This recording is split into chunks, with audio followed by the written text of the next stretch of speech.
Hello, and welcome to the DD Hangout Show. Today, if you would like to participate in the live discussion, or if you're tweeting, simply use the hashtag DD Hangouts, and we will answer it. Even if you catch in the recording, make sure to ask your questions, and we'll get back to you. All right, enough from me, so I'll hand over to Rob. Hi guys, good day, good morning, good afternoon, good evening, wherever you may be in the world. It's 4:30 a.m. for me in Australia, but feeling good and ready for a great day. I think England's playing Uruguay in half an hour, so we'd probably keep this short and sweet, but pretty effective. So, our topic today. Well, firstly, my name, Rob Wedderpold. I work for Dimension Data, the ITAS team, and I'm head of sales for our cloud services for unified communications. And I want to actually ask Jazz Khan and Neville to introduce themselves. So, Jazz, would you introduce yourself, please? I will do. Day, folks. My name is Jazz Khan Randauer. I'm a services product manager, and I work within the global communications business unit within Dimension Data.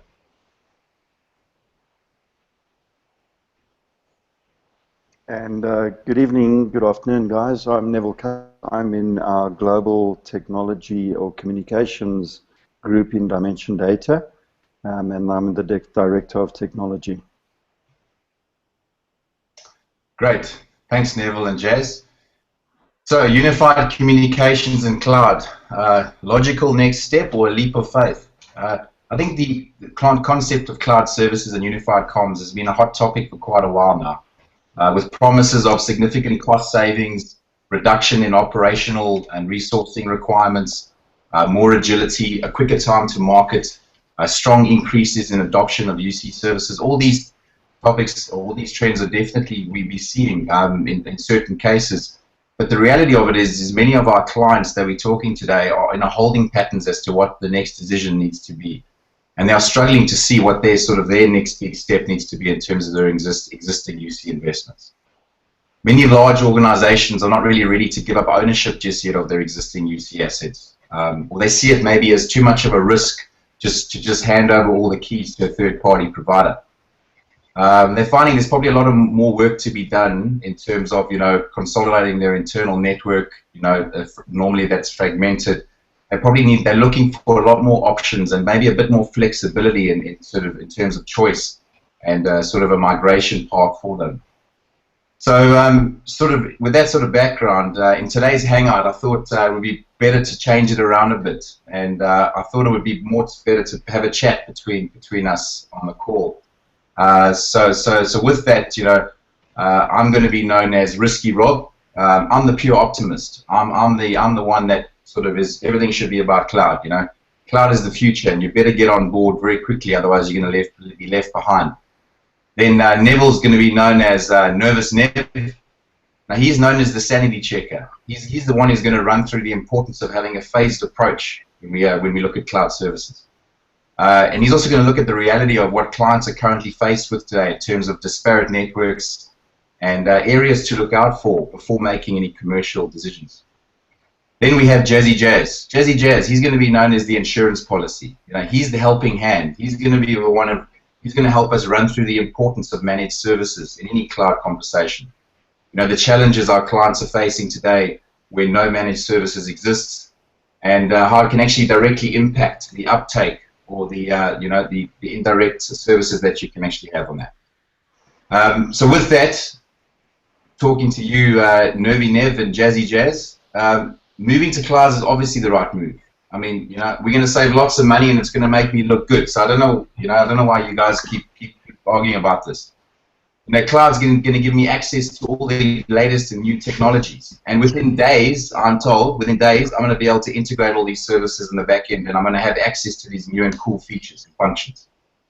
I don't have to worry about any more forklift upgrades or taking out my team to go and do these resource or these upgrades. It's all going to be done for me from a cloud service whenever I want and in the time that I want.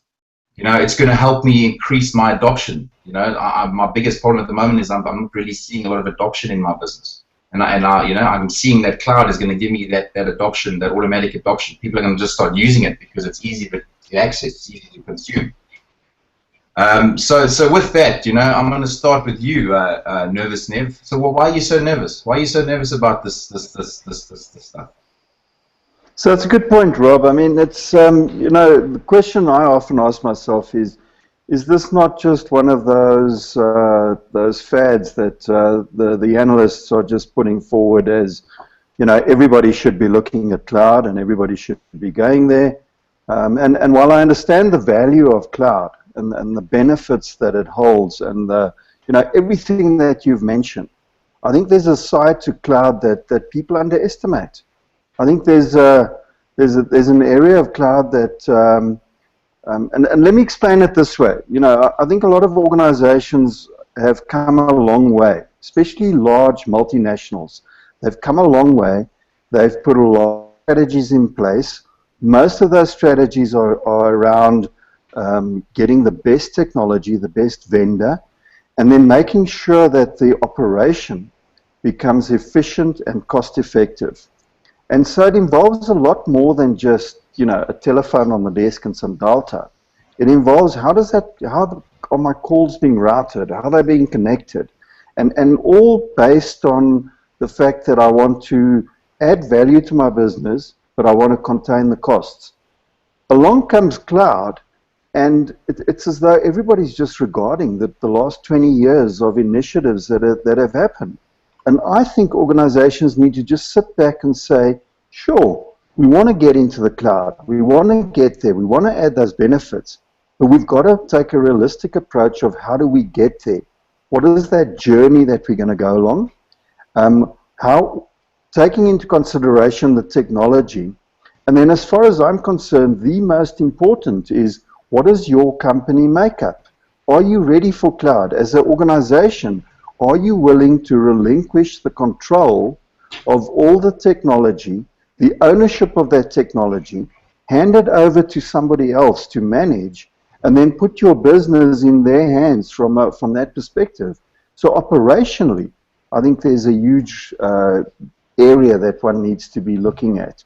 And one needs to be partnering with cloud providers that are getting to that level of maturity and that can provide that reliability and that guarantee that the service is going to meet the requirements. So Rob, I'm with you on the benefits, but I think there's a due diligence that needs to be done by organizations in how they get there, and then certainly who they partner with, in terms of who's going to be providing those cloud solutions for the organization. So Nev, okay, that sounds wonderful, but and I can understand your points. I'm just trying to, but it seems like you're making it sound a little bit more difficult than it is. I'm really interested in really getting the service going sooner rather than later, and for all the benefits that I mentioned. You sound a little bit more too nervous for my liking, and do you think there's a quicker way to do this? I mean, isn't there a way for me to move this forward a lot faster?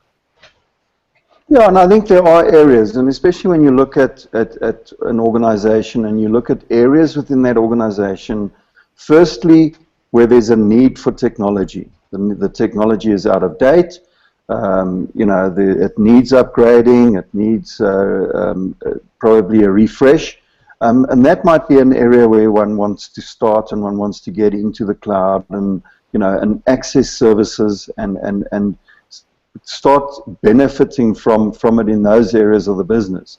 Another area might be, looking at it from a consolidation perspective, where what I've got is great, I've built it up over a long period of time, but maybe it's costing me too much. Maybe it's become just too difficult. And maybe those are the areas that organizations need to be trying to identify the pain points and the areas where they can actually benefit from the cloud. So while I'm all for the cloud, I get a bit nervous when one talks about moving the entire organization across the cloud as fast as possible. I think there are areas where you can benefit, but there are other areas where the investment needs to be, leveraged over time. So that's all I'm suggesting. Okay, Nev, you're still sounding too nervous to me. You know, I'm going to move on to Jazzy. Jazzy, I need some help here. Just help me feel more comfortable and help nervous Nev get less nervous, please. What do you have to say for us? No, guys, hopefully, listen, I can alleviate some of your fears. So, you know, from my perspective, managed services are really used as a facilitator. They used to facilitate the journey from on-premise to cloud, you know, to address the significant service management challenges our clients are facing. I think what we see happening in the wider market is that managed service is almost like a eureka moment. You know, we've talked about Neville's kind of approach around, you know, the need for technology. But once you have that technology, you know, how does a client keep it current? How do they drive innovation? How do they ensure it continues to add value within their enterprise? And I think this is where managed services comes into its own. I mean, in its simplest sense, you know, managed services where clients are outsourcing their day-to-day administrative tasks of running their environment to Dimension data. Now, this could range from traditional on-premise management to what we see happening within the cloud environment. The key in all of this is client experience. So regardless whether a client is on-premise or with a cloud, the transition or the transitional journey they have from one environment to the next should be seamless. So they want to have the same service catalog or the suite of services that they have between on-premise and in the cloud. And then the main differences that we see through managed services is that when you're looking at traditional on-prem, you're looking at infrastructure, you're looking at a suite of services, whereas as you move further up the value stack into cloud, what the client is actually buying is an outcome. So they're not really within that kind of cloud model, they're no longer concerned with some of the points you raised. You know, how are we going to do upgrades? How are we going to proactively manage this environment? What they're buying is the outcome to say, I want to have X number of UC services that range from voice. The backbone of any good managed service is based on ITIL. Now, you know, ITIL is kind of a love it or hate it kind of methodology, but you know, whatever your thoughts are on it, is globally recognized as the best framework to follow for successful service management. It helps our clients to set a baseline to measure, you know, our own performance against what they're looking to achieve, and this could be early on in any kind of qualification against a live environment whereby we're being held up to high availability SLAs and so forth. So for me, you know, the managed service addresses two cornerstones, be it for on-prem or in cloud. The first one is service assurance. So this is where we do proactive management, and we look at things like trending of impact, events, incidents, and so forth. We give a client complete and accurate visibility of their architecture and how it's working and what's deployed where and when. So, you know, serial numbers, software release numbers, any third-party applications that are integrated into their platform within the cloud environment and so forth. The second part of this is a bit more complex, and we call it service fulfillment. This is where we move into the more complex higher-end services like change management, whereby we interlock our operational processes into that of the clients. And more importantly, how we address some of the things that you touched upon in terms of is one of the biggest pain points that our clients are looking to address, be it on-prem and when they move into the cloud. And then coupled with that is a very high volume-centric nature of you know, move, add, changes, and deletes in terms of how they actually, you know, set up users, how they quickly you know, roll users out in a high-churn environment. So, you know, the combination of assurance and fulfillment is driving three things for me, be it cloud or be it on-prem. That's global consistency, it's agility in rolling out new services, and overall integrity, which is the overall security of the solution. And you know, I'm very confident that the combination of what we have today in our managed services suite will help a client to address those kind of pain points as they transition from kind of like your on-premise environment into the cloud model. Does that help somewhat to alleviate some of your fears around, or hopefully around some of the managed services components? Jazzy, you're making me feel good, to be honest. I feel a lot more confident talking to you than nervous Nev. I think what's, you know, and also, you know, in terms of what I'm hearing is it makes a lot more sense to have a phased approach to what we need to do here, but also have a really strong and robust sort of type of service in place that is going to do the end-to-end management and ongoing operation of that.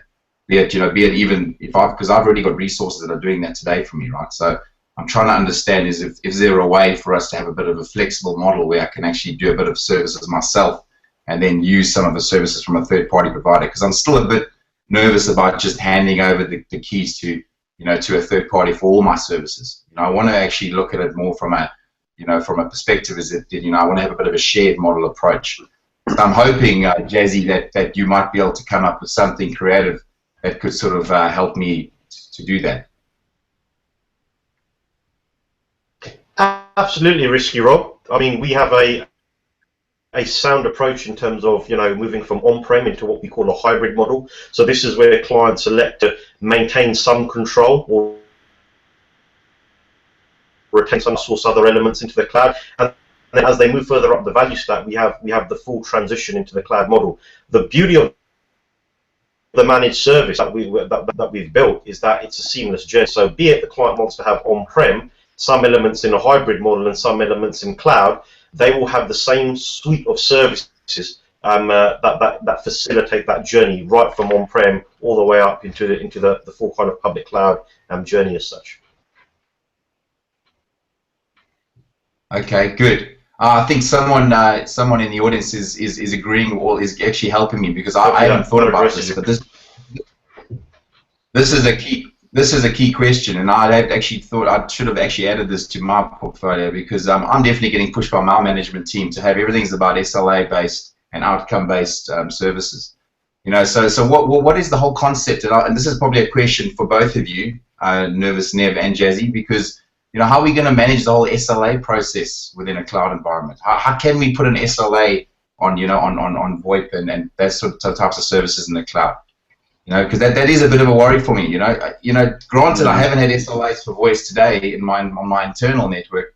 How are we going to manage this? Because it is all about you talk about business-based outcomes, Jazz, and to do that we need to probably put SLAs in place. And I'm going to be KPI'd in that within my business on those SLAs. So how could you help me with that? And Jazzy, to make me feel good, maybe I'll start with you.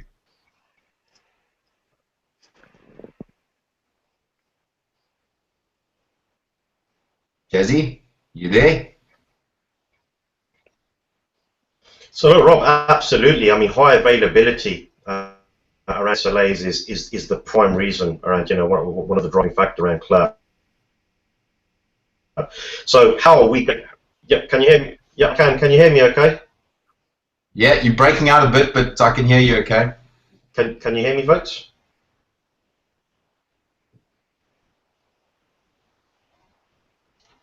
Yeah, go ahead, Richard. We can hear you. Jittery, so I apologise. I'm not sure. Can folks hear me? Okay.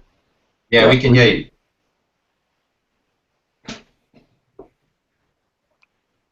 Talking about service levels. Okay, look, Jazzy. So while you guys, I'm going to keep it very short because.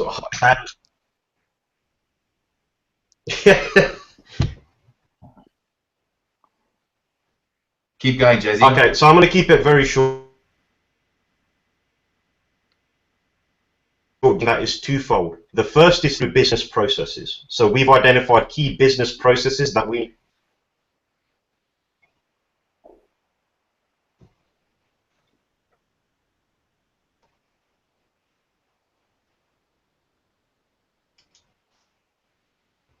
Yeah, Jasmine, you're breaking up, eh? I'm struggling to hear you. So reluctantly, I'm going to have to move on to Nervous Nev. Hopefully, he's got some good answers for me. So, Nervy, give me some good answers around this, please, because I actually am.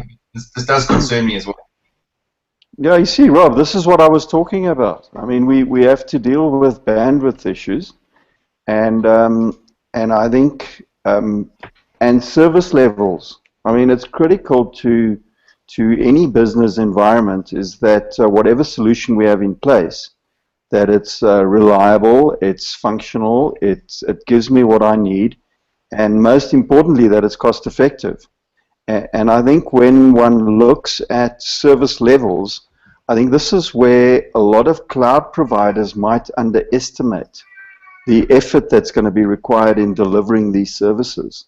Because it's easy to spin up an app in the cloud, it's easy to manage it, and it's easy to make sure that it's up and running.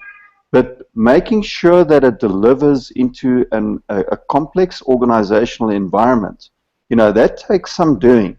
And I think from a cloud provision perspective, there's the onus on us cloud providers to make sure that we take this seriously, that service provision and service levels are an integral part of the service that we are offering.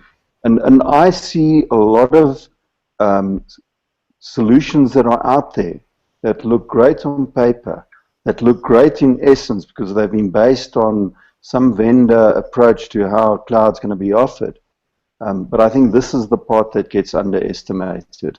And this is the part that obviously we, and you would know that we're spending a lot of time and effort in making sure that this is the area that we take care of. But I think this is the part that I think companies out there might be nervous about. And if there's a reason, I think we all see organizations get all about cloud, but there's that hesitance for them to actually go into the cloud and to commit. I think this is one of the areas that might be the reason organizations are being a little bit hesitant at this point in time. Yeah, okay. No, look, you definitely don't sound as nervous. You sound a bit more confident that there are companies out there that could actually help you with this in this area, because I do believe it is coming up, right? Just like all our businesses and all our services are outcome based, and we're getting pushed on KPIs around SLA. So I'm hoping my providers can help me get to a point of having the same type of SLA service for our products. Mm-hmm. So I don't know, Jazzy, are you back? Do you think you can talk? Did you have any other opinion? Because Nev, that wasn't too bad for me actually. I wasn't as nervous after that discussion with Nevi. So do you have anything to add to that? I do indeed. So can you folks hear me okay? Yes.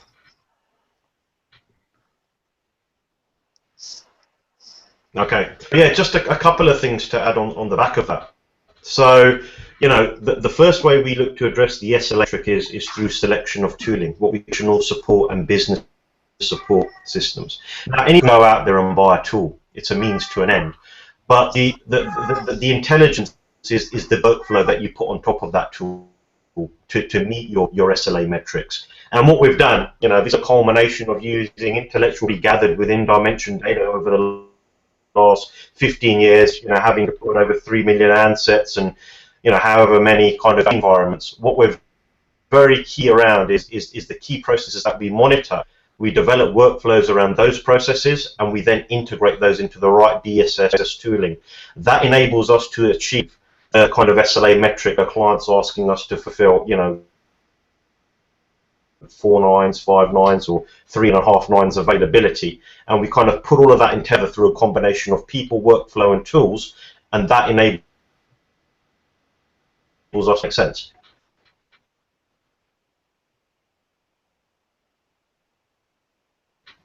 Yeah, no, okay. No, I like that. I like that approach, and I think it's something that definitely we're gonna need to tackle.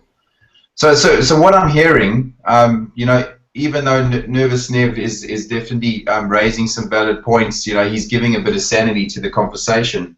It just sounds like, okay, I'm not going to maybe get things done tomorrow like I was hoping. I can get the services and we can move all my current operations into a cloud model. But it does sound like there needs to be a path that needs to be followed, a phased approach, what you mentioned, Nervous Nev. That does sound like it makes a lot more sense. And then, with accompanying that by using a bit of the jazziness, what you talked about adding some type of service to wrap around that to give us, comfort and also the benefit, I suppose, to measure. Because my challenge is, I don't even know what people are using, how they're using it. I don't even know if I'm paying too much for some of the services that I'm getting based on the fact that they might not even be using them. So I think that's, from our perspective, that those are the important points to think about. Another topic that I think I raised, and I'll probably raise it again with you guys, is can you guys still hear me? Okay, Nev, you there? Yeah, I can hear you. Okay. The other topic that I wanted to raise was around adoption. You know, adoption is a big problem as well for myself and for my business. What do you think? Do you think cloud services can actually help increase adoption, Nervous Nev? Or do you think it's just more of the way they're selling it to me at the moment? Yeah, I think, you know, if you look at a traditional solution, you know, the organization invests in new technology and, you know, and everyone in the organization just gets flooded with all this technology. And there's very little understanding of matching the value of the technology or the capability of the technology with what organizations actually need. I think when you move into the cloud environment, you get to a point where you can, in fact, allocate function to function, so to speak, you know, so that the right person in the organization has access to the right types of features and functions, and then pay for it as such. And I think if businesses, you know, the business units become aware that they are actually paying for functionality, you know, that will get them to better utilize and better leverage the functionality that a cloud offering can give. I think the other thing is that, and I think some people underestimate the value of using their traditional technology but accessing advanced features from the cloud. And you know, and from that perspective, it doesn't have to be an all or nothing cloud offering. But it can definitely be, you know, we've got our traditional telephony in place, but what about video, and what about maybe some web meeting technology, and accessing that from the cloud, and having a hybrid environment. I think that will promote the correct use of technology, and not having to force IT to go full hog on all these technologies and then worry about, is the company going to use it or not. I think that, in my opinion, is where the cloud will also come in on its own, where the business is starting to make decisions on, this is what we need, this is what we're prepared to pay for, you know, and what's the easiest way for me to get it.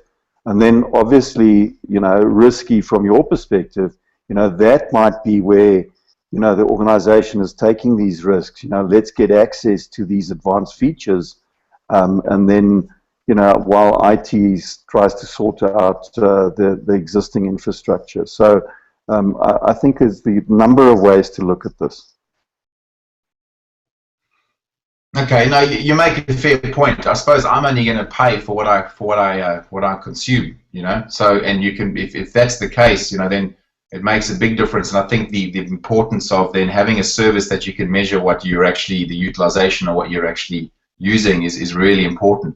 So we can actually make sure that I'm not, you know, paying for something that is not being used. So, no, makes a fair point, Nervous Nev. Jazzy, I'm not sure if you did you hear that conversation? Because you keep wanting to drop out. I think you're actually turning on the football, because I know that's starting in a few minutes, where England's going to get a smack from Uruguay. But I think if you're still there, you heard Nervous Nev giving his thoughts. What are your thoughts on adoption? And I think that's probably all we got time for. But what are your thoughts on adoption and cloud? And does cloud increase adoption services? Is it, you know, what can you do to increase adoption as well, not just about cloud? Yeah, we can hear you.